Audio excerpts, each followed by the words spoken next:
Hey guys, and welcome back to the Vice Flies YouTube channel. This is the episode 4 of Fly Tying for Beginner series, and we're going to be covering our first lure, a cat's Whisker mini lure. A great pattern and a great lure. Let's get right into it.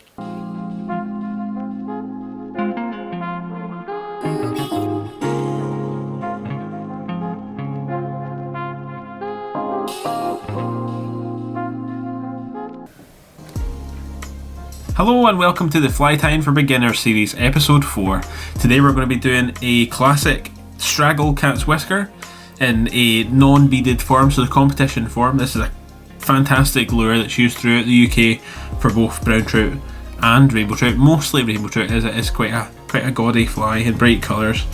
And today all you're going to need is a 8/0 uni thread in fire orange, a white marabou,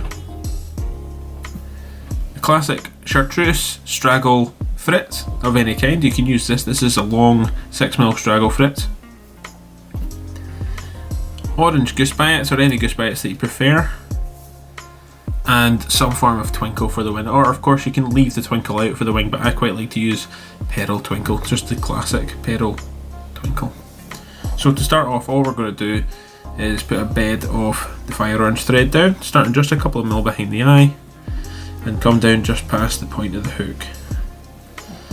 You want to try and leave a lot of room for the bend of the hook, because a long tail on the mini lure will make it so that stocky fish will try and grab this, so you want to try and leave that room for the hook bend to be exposed, and that way you'll hook up with more fish rather than having a longer tail that you'll just get small hits and then won't get the actual take. So with the marabou, you want to take off round about a full pinch, a finger length long, round about that, and just tear it off. That way you can line up all of the bottoms. Doesn't really matter if you're too messy at this bit, as you can manipulate marabou quite easily on the hook. Then now we're just going to cut off the base. I like to actually tie my marabou all the way in. You can leave it and then cut it off on the hook, but I like to judge roughly where it's going to be. Just tie that in softly,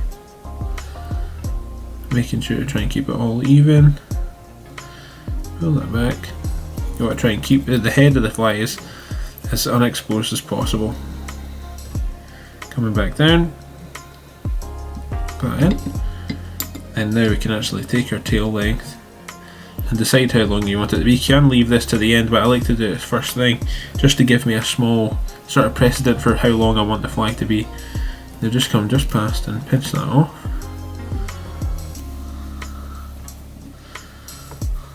That's roughly about the length I want it to be.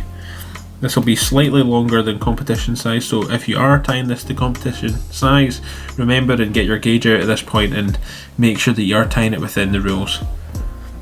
Now the next thing we're going to do is take our straggle fritz and simply tie in a bed, be loose all the way up, and then come back down. Just making sure that it's secure. You don't want to have too bulky of a body, because straggle fritz can get quite thick. So then just sweep all this back and in, touch and turns, come up. You can actually now, if you wanted to have a variation, you can leave open turns and have your orange thread pure all the way up through there, and that will give you a nice orange glow through the fly, as this orange thread is fluorescent, so that would show up quite well underwater, and it's quite a common way to do it. For this video I am just going to do the normal pattern and touch and turns all the way up, making sure to sweep back after every stroke. Make sure that you've got all the straggle fritz facing the same way, and that way the fly will fish a lot more steady.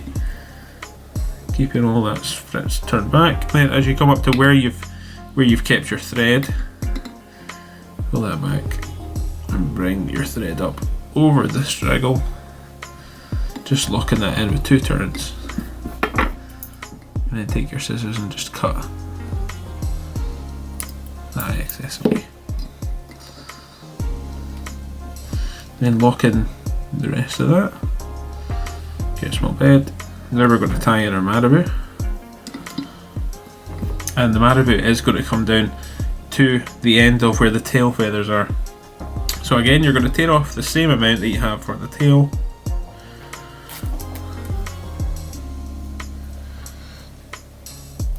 Just cut off the end, much the same as you did before. Now we are going to try and be a lot tidier on the wing, so present it as you want it to lie. Touch that in, make sure that that first turn's secure, second turn secure, one more, and then we're actually going to come in and cut this as close as possible. This will dramatically reduce the size of our head.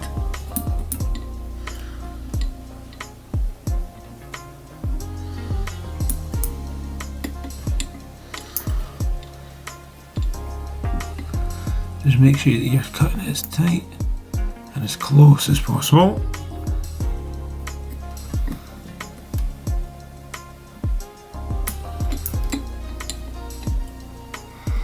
This way you will get a nice even linear head with no sort of bulkiness to it. Now tied down, making sure to keep each of the feathers forward, and that way you won't get sort of an uneven head shape. Now just come over that. Yep, so that's the way that's going to be. Rather than tying all of your head in at first, you're going to just keep that secure so that now we can actually get our goose biots in place once we've gotten this out of the way. So we're going to do our twinkle next. Make sure that those two marabous line up. Sweep it back, simply hold the two of them together. Now you can see that the wing here is slightly too long, so I'm going to pinch that at the top. If I could grab a hold of it. Now that in the water would fish exactly like that. Two of them together and then puff out as you stop pulling. So that's exactly the way I want it. I'm going to take my twinkle run here. Just simply double it back on itself like this. So that there's going to be two strands either side. Just going to tie it in at the top.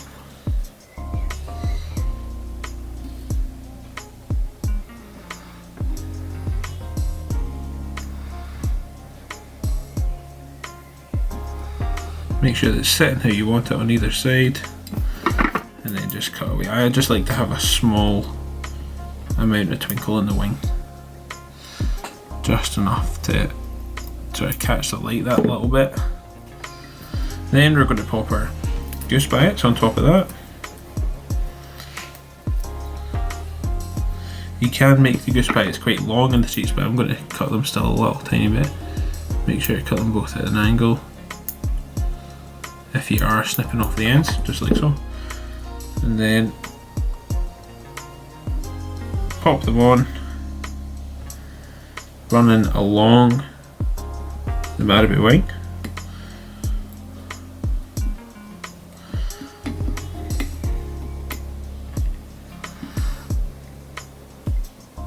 Try and match them up so they're both the same length.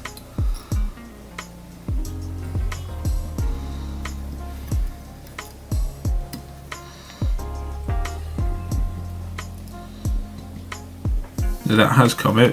That can quite often happen if you do have not enough turns there, and this is a bit of a stubborn bit of goose biot, but don't worry. Fortunately, this is quite an easy fly to rectify any mistakes, so just simply cut another goose biot. Or you can try and persevere your way along with the same goose biot, but don't worry. I'm going to tie that in down there for security, and then come up to where I want it.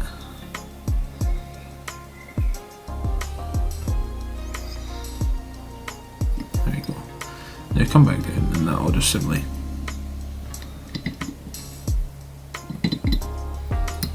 tear away.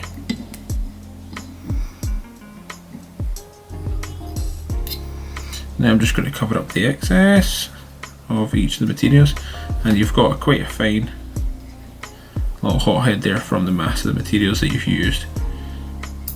Now once you've got it even and how you would like it, you can make the head smaller by using fewer materials, or just being a bit more tidy than I was with the goose biot, or just coming back. You can take your time with it, but I quite like a hot head like that because it's quite common to get this for, like I say, stocked fish. And then just come over the top like that with your whip finish.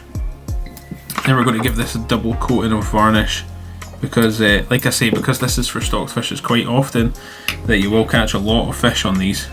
So making sure that the head is really secure with a 4-turn whip finish and then a couple of coats of varnish will really make that security so that you've got a long lasting fly. So just simply taking a dot of varnish on either side.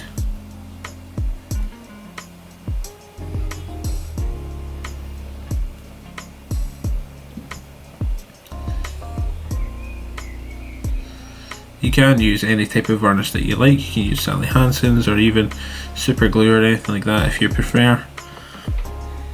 I'm just using simple varnish serum. There we go, and just cover the whole head there. Making sure to shape it how you would like. And that is the full Straggle Cat's Whisker with just one more coat of varnish. That would be a complete fly. Hope you enjoyed that, and have a go at home. Hope you enjoyed this video. If you did, please give us a like and make sure to subscribe if you want to see more content. We'd love to hear from you, so please leave us a comment telling us what you think and what patterns you'd like to see. See you in the next video.